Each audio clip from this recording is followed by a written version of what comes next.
guess I'm re-recording this because I accidentally deleted the footage. Um, as I briefly mentioned in the last video, I dislocated my knee, so I haven't exactly been able to do standing VR work lately. Been mostly sitting around. So I decided to work on a feature that people routinely asked for, but I wasn't sure how to work in a flexible manner where I wasn't dictating workflow. And then I just realized one day that, well, let me say it's for a hand socket that is an actual socket with a visualized hand. And I realized one day that I didn't have to, that provided animation feedback for the pose. And I realized I didn't have to dictate workflow if I just made a base class that people could extend. So that's what I've been working on. So I made a hand socket base. Well, it's not hand, it's a hand socket component, and this is the subclass hand socket base. The subclass is there for you to extend with your own functionality, like animation flags or different animations you want to return. But it just has some core logic of its own that you can work with. For one, you're supposed to subclass it, and you can't actually place it in a scene without subclassing it first. And subclass will take a visualization mesh for you to visualize what it is, and then a material, although I'm gonna change the material for this example. Don't mind hand preview animation class, this is going away. That's from when it was a different component. The hand mesh here isn't actually attached to this component. It doesn't exist outside of editor. It's only there for visualization, and for that matter, you'll be able to tick do not display this mesh, and it will not display until you select it and display again if you want to edit something. But it makes a lot more sense to have a hand display for when you're going to actually place it on an object like that. So that's one of the things, is that it's hand display. It works where it's got this socket location, which is going to be where the grip is based off of, and then it's got this hand relative placement, which is where it expects the mesh to be relative to that grip. Default value for that should normally always be your should normally always be the position of your hand mesh relative to your controller with however your game is set up. That way, when you place one of these socket subclasses that you have into the scene, wherever you place it, that is where your hand's going to be. But I do provide the mesh offset transform for you to snap mesh to wherever it's defined. That way, if you want to tweak it a little bit so that the mesh is just off, then you can. It's generally not noticeable in VR if the offset isn't too far, and it can make things look presentation-wise much cleaner. Something else that I was working on with this is I had to make an editor module to do that whole secondary hand relative placement in a clean manner. And I realized while I was doing that it was technically possible to do the same thing for all the bones in the skeleton. So I went a little overboard and did what I said I was never going to do, since there's already a hand poser plugin in the engine and such. And I made it so that you can actually live pose these meshes on the visualization component, and it'll store delta values and remember those delta values, and then when you go to query the hand socket for its animation and location and everything, it will pass out the animation with those delta values to you to provide you with a custom animation. Oops, had the wrong thing selected. But let me bring it back to where it's supposed to be. That'll make more sense. And then let's bring this thumb way out so it's going to be really visible when this is broken. And make sure... Okay, cool. I already changed that. Alright, so in the scene now, you see it's got this hand socket component on it. The visualization mesh is showing the pose that it's going to be in. There'll be a bool to tick whether this is visible or not. So after you're done posing it, you can hide it and just have this hand socket in there. It's never visible in game, and it'll never be visible in package because the mesh doesn't even exist in the package scene. So you have that.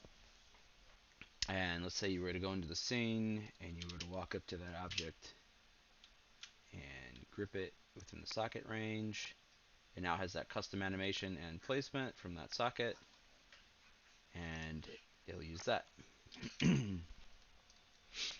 The cool thing about this, though, is the way that this is intended is that you will trash these values. You will use a base animation, and that is what you apply the deltas to. So this base animation is the open hand. It's the same as the reference pose. So if you were to set no base animation, it'll just do deltas off of the reference pose.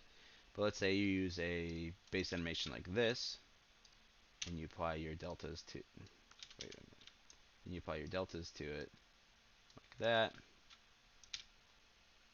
Then now, when that hand is in the scene and you go and grab it, it's doing that grab animation, but with your custom delta moving that finger out more on it, which is pretty cool.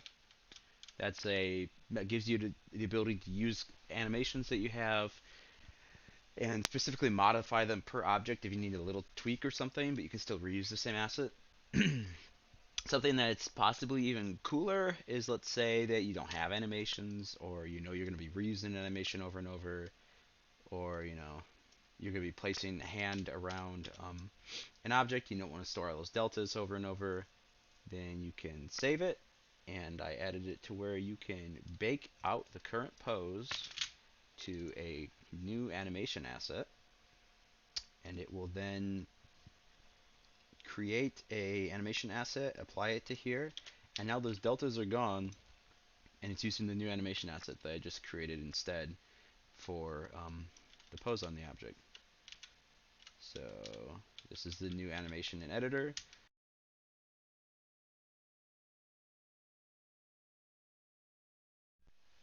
Oh, my headset just died. Oops. Okay. So this is the new animation in editor. You can use this animation on any hand skeleton. It'll work. It's just a normal animation. It's a one track, one pose animation, just like most of those hand animations Epic provided. I give it a duration of 4 seconds like theirs. I'm not sure why they had them like that, but I did the same thing. It doesn't really matter. So you can just apply that animation then to any hand. You have this new animation in your editor that you can play with. Something cool about that, though, is then let's say you wanted some custom poses over and on top of that. Oops. I need to fix that. It was remembering the old pose deltas. But you have this new animation, and then you can apply more custom deltas over and on top of that to make a new pose even based off of that animation. And then you can just use this object as is or save it to a new animation pose if you want, whatever. And the way this works is when you go to query the hand socket component for the animation it wants, if you're using this default logic and not your own that you put over it, then it will return a pose snapshot that you can then apply to your mesh, and the pose snapshot contains the base animation, but then the bone transforms has been modified by these deltas. And the reason I did it this way is modifying an anim sequence is a little messy. Like live like that, trying to pass a new one out with different rotations on it. And this way I can provide a pose snapshot that has deltas on it, or if there are no deltas, it just provides that animation as a pose snapshot, so it's one input regardless of how the thing's being used. So if you were to go into this custom branches animation blueprint, I now pass in a custom snapshot if there is a if we're using I don't remember where I said it, but oh yeah, it's custom animation mode. Then I could say use custom snapshot, and it's just querying the socket when you grip it. The animation graph, it applies a custom snapshot with a pose snapshot node, and then you just have your pose. So I don't know. I thought that was neat. It's something I've been working on while I'm in sit down dev mode. It'll definitely be out in 4.26 prior to 4.27 coming out. I need to clean up some things. I basically was making this video to get feedback on the Discord about workflow improvements or comments. I obviously have to fix the deltas, saving their last state when you re-enable them. A couple things aren't scaling correctly, and I want to get visualizing these bones a little prettier. But overall, it's pretty much there. Um, yeah, I guess that's it. So see ya, and this will be out fairly soon because I think it's pretty clean now.